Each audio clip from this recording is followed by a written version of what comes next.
Bismillahirrahmanirrahim. Assalamualaikum warahmatullahi wabarakatuh. Alhamdulillah, bersyukur kepada Allah Subhanahu Wa Taala. InsyaAllah pada pagi ini Ustaz akan sharekan satu video teknik menjawab SPM Pendidikan Islam bagi tahun 2021 untuk sesi pembelajaran 2020 SPM yang diadakan pada tahun 2021.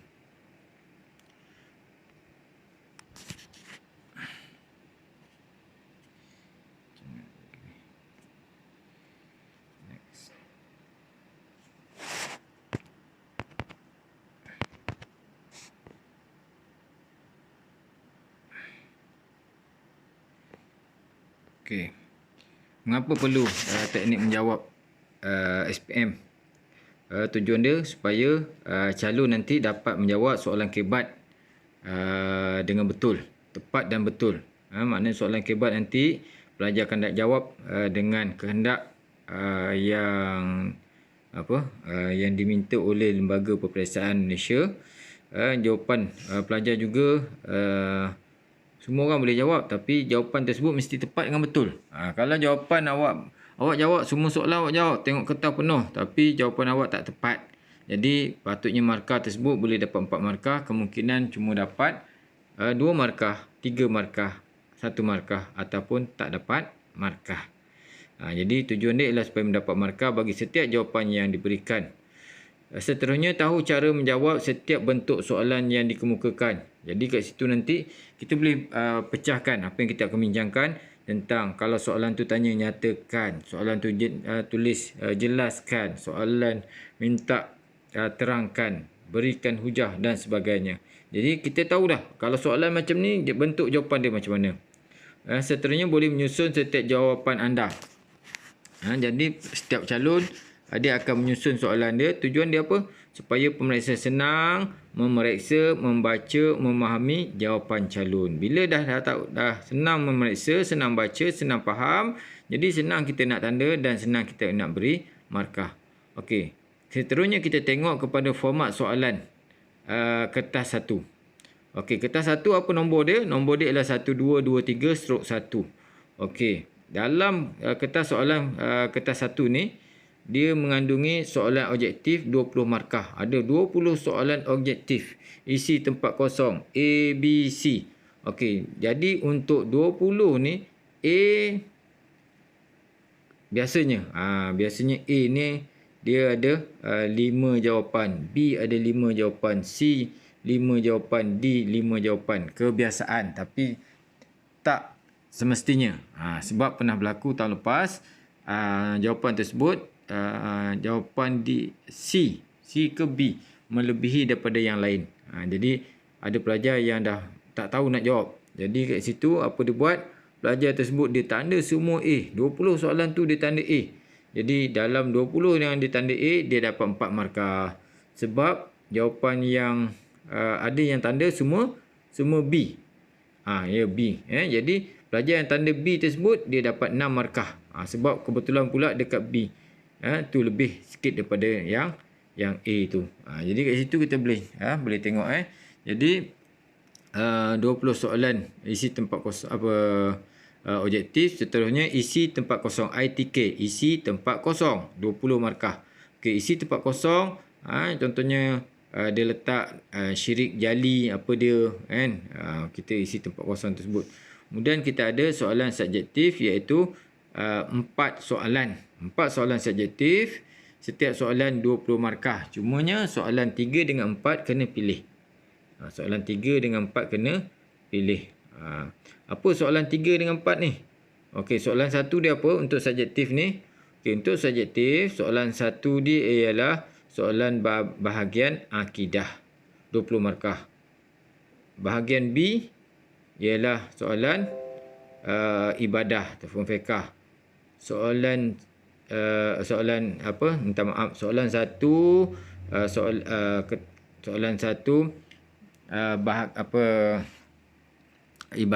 akidah, soalan 2 ibadah, soalan 3 sirah dan akhlak, soalan 4 sirah dan akhlak. Cumanya soalan 3 atau 4 pilih. Pelajar dikendaki pilih salah satu sama ada soalan 3 atau soalan 4. Okey.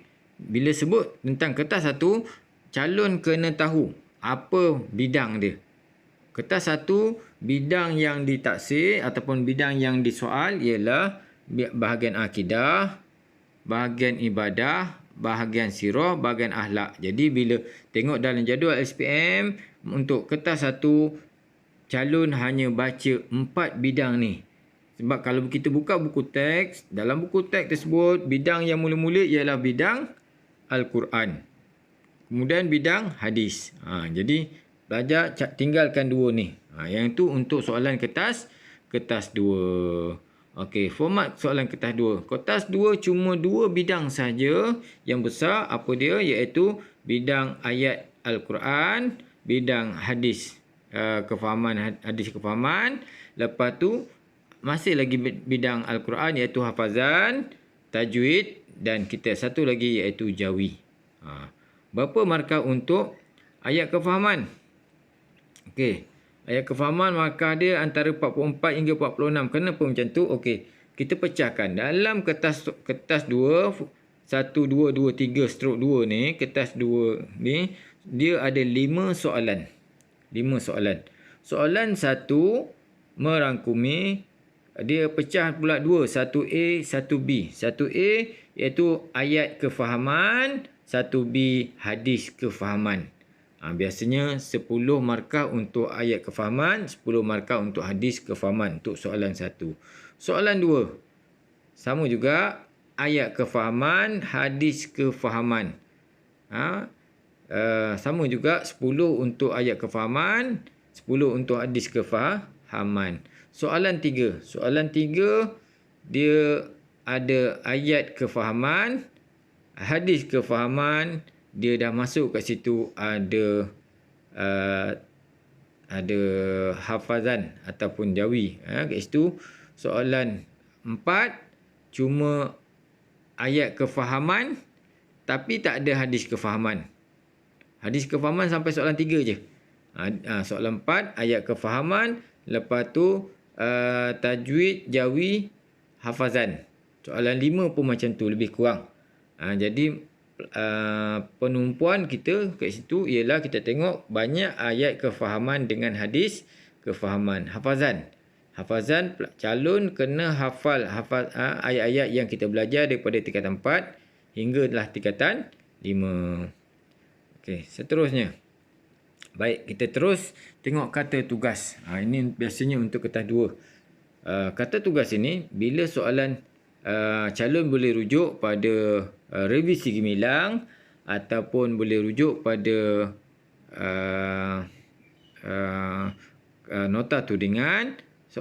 Boleh lihat dalam nota tersebut dia kata nyatakan. Bila nyatakan, soalan nyatakan, jawapan kita tak perlu panjang, jawapan kita pendek cukup, iaitu memadai dengan 2 hingga 3 patah perkataan. Contohnya nyatakan kesan mengamalkan rasuah.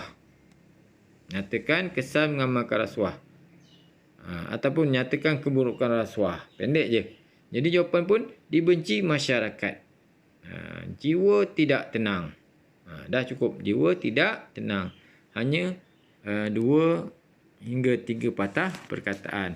Okey, seterusnya kata tugas yang kedua ialah kata tugas jelaskan.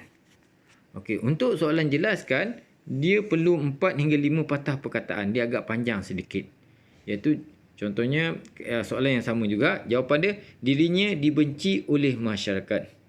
Hatinya akan menjadi gelisah. Atau hidupnya tidak akan tenang. Hidup akan mendapat masalah. Okey, begitulah Seterusnya kata tugas terangkan. Okey, untuk kata tugas terangkan, kita hendaklah jawab sekurang-kurang 6 hingga 7 patah perkataan. Lebih boleh, kurang jangan. Okey. Kat sini kita ada formula iaitu isi campur dengan huraian. Sebelum kita nak buat isi dan huraian, tengah-tengah dia kita letak penghubung iaitu suka. S supaya, U untuk, K kerana, A agar. Boleh lihat dalam nota ni. Contoh yang bagi ialah terangkan dua keburukan mendedahkan aurat. Dua keburukan mendedah aurat. Jawapannya, dirinya dibenci oleh masyarakat, iaitu dia punya isi. Kerana, itu yang kita kata hubung tadi, kerana. Kalau boleh calon taklah menggariskan jawab kerana tadi tu. Kerana apa? Jadi kat situ kita dah nampak, ini dia punya huraian. Kerana apa? Dia punya huraian dia banyak melakukan maksiat. Dirinya dibenci oleh masyarakat kerana banyak melakukan maksiat. Amalannya ditolak kerana, kenapa amalan ditolak? Kerana apa? Mengingkari perintah Allah. Contoh itu je kan. Okey, kalau soalan supaya, untuk, kerana, agar. Jadi itu kita tengok apa yang sesuai. Baik, seterusnya kita tengok pada kata tugas. Untuk soalan fakta, apakah nyatakan, senaraikan. Okey. Okey, jawapan dalam poin bukan perenggan. Okey. Yang ini kalau cara kita nak jawab, kita jangan jawab secara perenggan. Kita jawab ikut poin. Contohnya soalan nyatakan dua golongan yang dibinasakan Allah. Terus je. Satu dua kaum. Nyatakan dua kaum yang dibinasakan oleh Allah. Jawapan dia ialah kaum Ad, kaum Samud. Jelaskan dua bentuk. Jelaskan dua bentuk keingkaran kaum yang dibinasakan oleh Allah. Lepas tu terangkan dua kebaikan, dua keburukan. Contohnya kan. Okey, jawapan dalam bentuk isi saja, bukan dalam bentuk perenggan. Contohnya, kita tengok contoh bawah. Dua cara untuk mendapat hidayah. Okey, soalan dia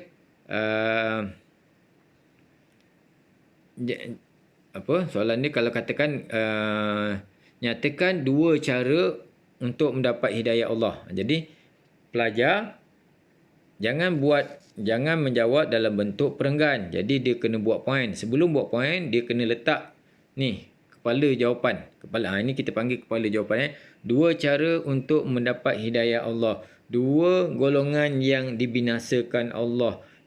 Lepas tu apa-apa sajalah kan. Jadi kita pun buat dash poin yang pertama. Itu untuk jawapan yang pertama sebab dia minta dua. Jadi kita buat yang bawah dia dash dan poin yang kedua. Jangan letak dan ataupun selanjutnya, seterusnya. Tak perlu.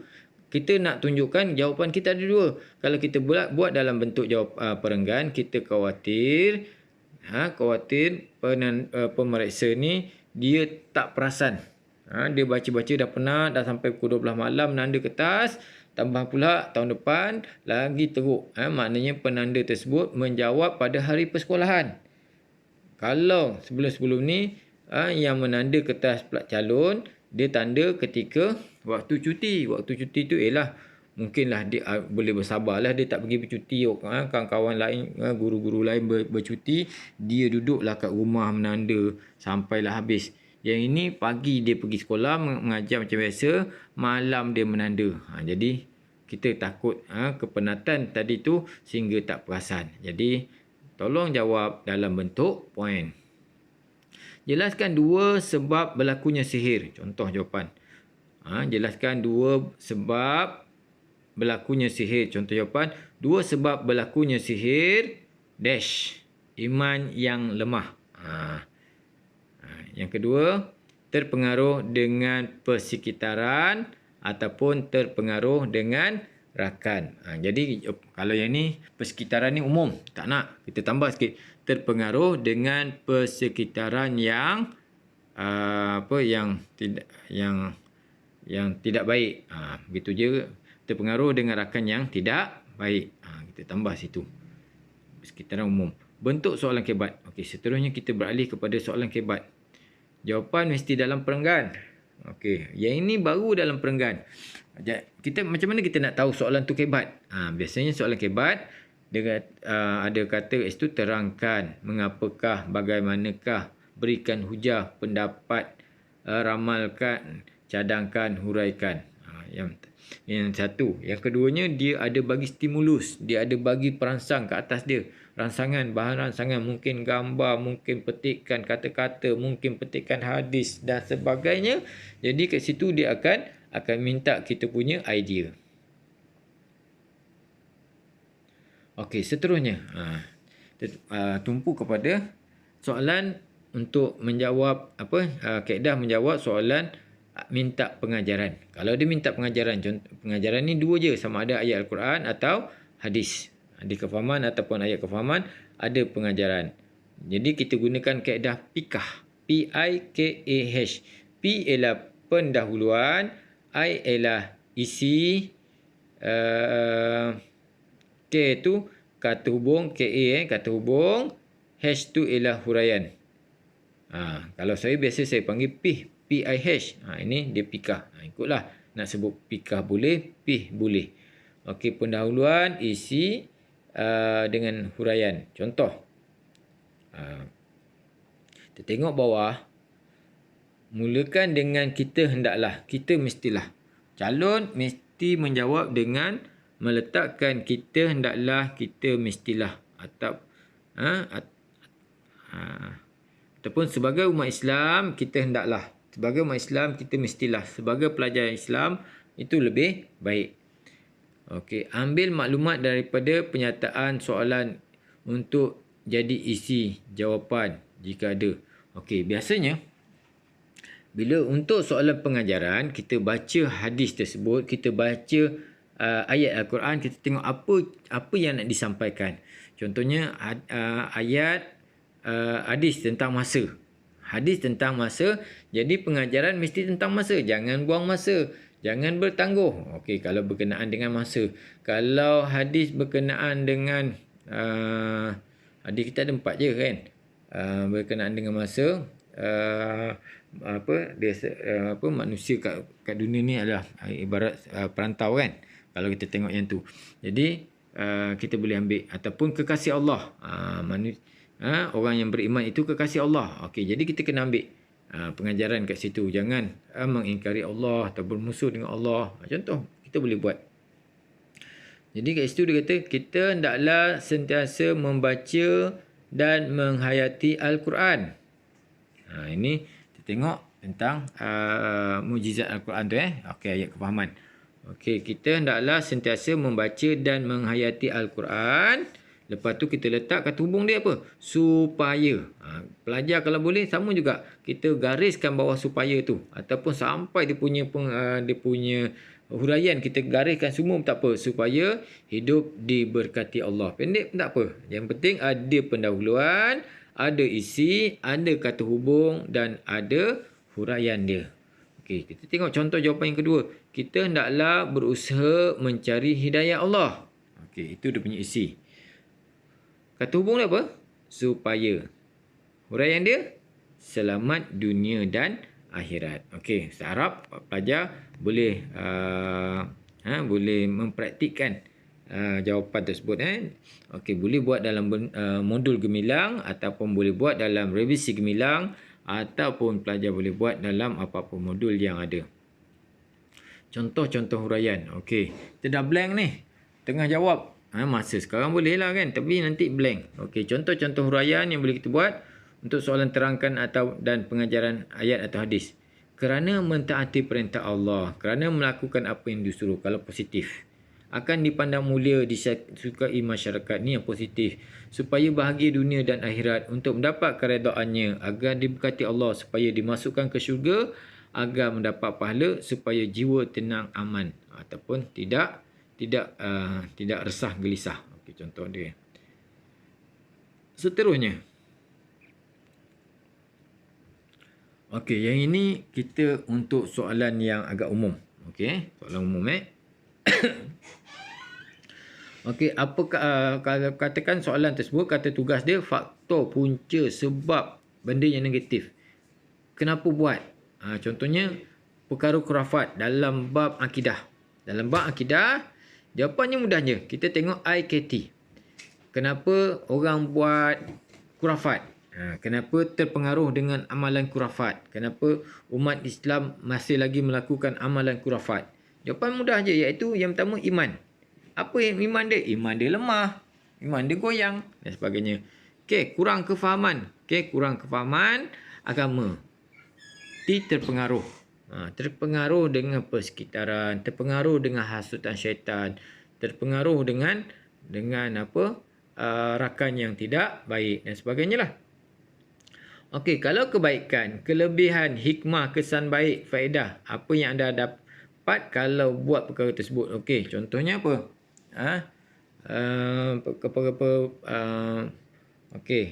Menutup aurat contohnya. Apa yang kita dapat? Kaedah dia kita gunakan kaedah sajimar. Sa sayang, jiwa, marwah. Disayangi oleh Allah. Orang yang menutup aurat tu disayangi oleh Allah, berbuat baik pada ibu bapa disayangi oleh Allah.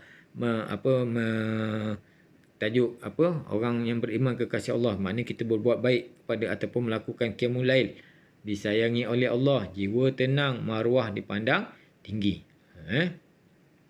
Kesan buruk, akibat, implikasi, apa yang akan anda dapat kalau buat perkara yang tidak baik. Ini kita tengok contoh dalam bab sama ada bab makanan yang halal dan sebagainya kan, ataupun bab nutup aurat pun boleh juga, ataupun bab perkara-perkara yang dosa-dosa yang boleh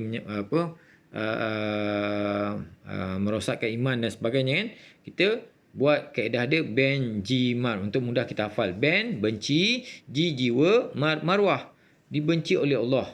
Kena ingat, dibenci oleh Allah, jiwa tidak tenang, maruah dipandang rendah ataupun dipandang serong dan sebagainya.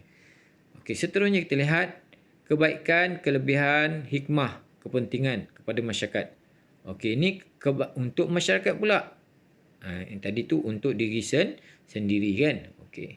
Untuk masyarakat hidup harmoni ataupun satu padu, pembangunan dapat dilaksanakan, ekonomi maju atau berkembang. Okey, seterusnya. Keburukan, kelemahan, akibat, implikasi untuk masyarakat. Kita gunakan kaedah MPE. MPE masyarakat, M masyarakat, masyarakat porak-poranda. P pembangunan, tidak dapat dilaksanakan. E ekonomi, masyarakat terjejas. Contohnya mengamalkan kurafat kepada masyarakat. Bila dah buat benda-benda kurafat, patutnya dia boleh buat benda yang lebih baik dan sebagainya kan. Okey, langkah cara mengatasi, elak, jauhi, hindari untuk diri sendiri. Ini kalau untuk diri sendiri. Tabung haji berat, THB, tingkatkan amalan. Kita sendiri boleh lah kita nak tingkatkan amalan kan, dengan melakukan amalan sunat, amalan wajib. Kita sendiri boleh hadiri majlis ilmu, di surau, di madrasah dan sebagainya. B, bergaul dengan orang soleh, dengan orang yang beriman dan sebagainya. Okey. Untuk orang kawan masyarakat, angkah untuk orang pula, iaitu nasi lauk ayam. Nasihat. Okey. Orang yang tak menutup aurat, kita nasihat dia kan. Ataupun orang yang mencuri, kita buat apa? Laporkan. Ajak ke majlis ilmu, ajak ke majlis ni. Ataupun orang yang tak menutup aurat, kita ajak dia ke mana? Ke busana muslimah untuk membeli busana yang betul. Okey. Jawapan hikmah yang boleh diselaraskan. Tajuk muamalat, jual beli, hutang, sewa, gadaian, syarikat, insurans, saham dan sebagainya. Okey, kesan dia punya hikmah dia apa? Melahirkan sifat kerjasama, melahirkan tolong-menolong, mengeratkan silaturahim. Okey, seterusnya jawapan yang boleh diselaraskan, yang ini jawapan umum. Okey, hikmah Islam melarang riba dan sebagainya. Kita boleh buat apa? Diredai Allah, memelihara imej Islam. Ini jawapan ni mudah je. Ini kita untuk soalan yang bentuk umum. Jadi kita tengok kalau dia dilarang, kenapa dia dilarang? Dimurkai oleh Allah. Kesan maknanya soalan yang ni, soalan bentuk ni selalu pelajar tersilap. Bila kata hikmah, lepas tu pelajar kata dia nak jawapan positif ke negatif. Yang ni kita kena tahu. Kadang-kadang pelajar jawab dalam bentuk negatif, dia nak positif. Hikmah dilarang. Kan? Pelajar jawab, tengoklah dia ada dua. Satu dia hikmah, satu lagi sebab. Kalau hikmah dia nak positif, kalau sebab dia nak negatif. Diredai Allah positif, dimurkai Allah negatif. Jadi kalau hikmah istilah melarang, nak jawapan positif. Kalau sebab dilarang, dia jawapan mesti negatif. Kena ingat ni. Cara mengekalkan keamanan, perpaduan, keharmonian. Senyum, sedekah, tolong menolong. Okey, ini sifat orang yang beriman. Kita gunakan kaedah satria. Sabar, amanah, tabah, tawakal, redha, ilmu, ikhlas, akhlak mulia. Ini dalam apa? Dalam akhlak pun boleh guna. Okey, seterusnya hikmah. Kalau soalan tanya hikmah kan. Kalau haji, umrah, silaturahim, tabah, sabar, disiplin. Kalau dalam buat muamalat, jual beli, mestilah meningkatkan ekonomi, tolong menolong, kerjasama, gadaian, itu semua sama. Kalau bab perkahwinan, membina hidup baru, baiki kesilapan, ni soalan sama kan. Kenapa hikmah talak, hikmah ni, sebagainya lah. Korban. Korban. Kalau soalan bentuk perbezaan. Soalan bentuk perbezaan. Okey. Dia kata berikan korban daripada aspek masa. Perbezaan antara korban dan akikah. Kita kena buat yang tu. Aspek dia apa? Masa. Okey, korban selepas raya Aidiladha, akikah selepas kelahiran bayi. Lepas tu dia punya sebab korban. Korban apa? Untuk mendekatkan mendekatkan diri kepada Allah. Akikah ni untuk bersyukur kerana mendapat bayi baru kan. Jadi soalan dia mesti jawab dalam jadual, membandingkan aspek yang sama dalam satu baris. Dia aspek mesti sama. Kalau aspek masa je. Baik, seterusnya kita dah hampir nak habis. Sedikit perkongsian iaitu berkenaan dengan tajwid. Okey, tajwid nanti soalan dia macam biasalah, cuma sedikit tip yang boleh dibagi kat sini ialah kita tengok kalau kita nak kenal bezakan antara hukum-hukum hukum nun mati dan tanwin. Yang pertama nun mati dan tanwin. Nun mati tu yang pertama atas sekali nun tu. Okey, nun tu atas dia yang bulat separuh tu kita panggil nun mati. Lepas tu baris dua atas, dua bawah, dua depan kita panggil tanwin. Okey, kita tengok daripada sebelah kanan. Okey, kita jangan ambil daripada sebelah kiri. Kalau Rumi kita baca pada belah kiri, tapi kan Jawi kita ambil pada kanan. Okey, nun mati yang pertama iaitu nun mati, tanda mati dia ada bulat separuh kat atas.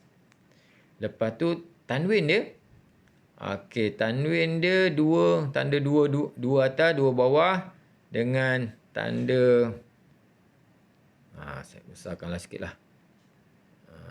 Boleh besar. Okey, ni tanda dua yang bercantum ni, bercantum. Okey, ini nama hukum dia, kita senang. Ini izah khalqi. Yang pertama kita tengok je nun mati macam ni, lepas tu bertemu dengan ada 6 huruf, iaitu huruf kha, huruf ghin, huruf ha, huruf ain, huruf ha dan huruf hamzah. Hamzah tu alif lah. Jadi kalau nun mati bertemu dengan huruf ni, maka jawapan dia ialah izhar halqi. Yang kedua, kita tengok nun mati, tapi dekat atas nun tu ada huruf mim. Sama juga baris dua tu, dia bukan baris dua, satu baris atas, satu mim, satu baris bawah, satu mim, satu baris depan, satu mim. Okey, hurufnya satu je, bertemu dengan ba. Nama huruf hukum tu ialah iqlab. Okey, nanti dia tanya nama hukum dan dia tanya cara bacaan. Senang je. Nama hukum izhar, cara bacaan jelas, terang. Kalau iqlab dengung. Dengung je. Ataupun buat lain. dengung je lah. Okey. Seterusnya kita tengok yang ni. Nun dia tak ada nun mati dia tak ada simbol. Atas nun tu tak ada simbol. Yang kedua, tanda baris dua dia, satu ke depan, satu ke belakang. Baris dua sama ada dua atas, dua bawah. Dan kalau baris dua depan, dua-dua bentuk yang sama. Dia tak ada yang tertonggeng tu tak ada. Kita tengok. Okey. Yang pertama, idgham bila gunah. Nama dia idgham bila gunah. Huruf dia dua, iaitu lam dengan ra. Cara bacaan apa? Tidak dengung bila gunah tidak dengung. Kan? Idgham bil gunah ataupun ma'al gunah. Yang kedua, idgham ma'al gunah. Huruf dia ada 4, ya, nun, mim, waw. Okey. Yaw, nun, mim, waw. Cara bacaan dengung. Cara bacaan dengung. Okey. Dan seterusnya ihfa hakiki. Selain daripada itu ialah ihfa hakiki, iaitu selain daripada huruf izhar, selain daripada huruf iqlab, selain daripada huruf idgham bila gunah, selain daripada huruf idgham ma'al gunah ataupun bil gunah, iaitu ada 15 huruf lain, iaitu ta, sa, zai, jim, fa, dal, zal, sin, dot, kaf, to, zo, sod, shin, qaf. Okey, cara bacaan dengung. Cara bacaan ialah dia dengung. Okey, itu je. Okey, seterusnya mim mati. Sama juga dia nak nama hukum mim mati bertemu dengan mim selepas mim tu ada tanda sabdu. Idgham mislain saghir. Ataupun idgham mislain. Okey, kita tengok huruf ni satunya, mim saja. Okey, cara bacaan dengung. Okey, yang kedua, mim mati bertemu dengan ba. Ihfa syafawi. Cara bacaan dengung. Okey, itu cara untuk kita jawablah dalam SPM. Kalau dalam belajar ilmu tajwid panjang lagi perbahasan. Okey, izhar syafawi. Mim mati bertemu dengan apabila mim mati bertemu dengan sama selain daripada mim dengan ba. 28 huruf ni, alif, ta, sa, jim, ha, kha, dal, zal, ra, zai, sin, shin, sod, dot, to, zo, ain, ghin, fa, qaf, kaf, lam, nun, waw, ha, ya. Mim bertemu izhar syafawi. Maka cara bacaan ialah jelas. Okey, baik. Demikian tadi dekat hampir setengah jam sudah setengah jam kita punya slide ni. Jadi kita tawakallah kepada Allah. Bismillah tawakkaltu 'ala Allah, la haula wala quwata illa billah. Dengan nama Allah aku bertawakal kepada Allah, tiada daya dan kekuatan kecuali dengan Allah. Okey, jadi matlamat adalah kuasa kehidupan. Orang yang hebat mempunyai matlamat. Orang yang hebat seperti saudara perlu ada matlamat. Oleh itu, orang hebat perlu ada ilmu, tahu antara tanggungjawab dan amanah, kehadirannya terasa. Ini orang yang ada matlamat, ada ilmu. Maka marilah sama-sama kita bermuhasabah agar sejarah kita tidak dipandang jelek. Jadi kita ada orang pandang buruk kan. Yang kita nak kita ni apa yang kita lalui orang pandang dengan baik. Okey, ni sedikit alamak. Setiap usaha, kesungguhan, latihan yang kita buat satu latihan, target kita usaha, apa target dia? Setiap apa yang kita lalui, kita perlu banyak usaha, banyak latihan dan sebagainya. Kerana apa? Kerana di sana nanti dia ada reward. Ni ada reward dia. Baik di atas masa yang kita ni, kita tengok situ piala tu 2 emas. 2 emas 1 perak kan. Jadi di atas usaha gigih yang kita buat tak mustahil. Tak mustahil. Ramai orang yang telah berjaya dan kejayaan kita akan kongsikan. Mungkin kita akan kongsikan dengan rakan-rakan kita. Kita akan kongsikan dengan ibu bapa kita, yang kita akan kongsikan dengan ahli keluarga kita semua akan bangga dengan kejayaan. Tak ada orang yang rasa sedih bila kita berjaya. Jadi pelajar-pelajar, saya yakin jadi sama-samalah kita berusaha untuk mendapat kejayaan agar kejayaan tersebut mengubah nasib kehidupan kita pada masa akan datang. Assalamualaikum warahmatullahi wabarakatuh.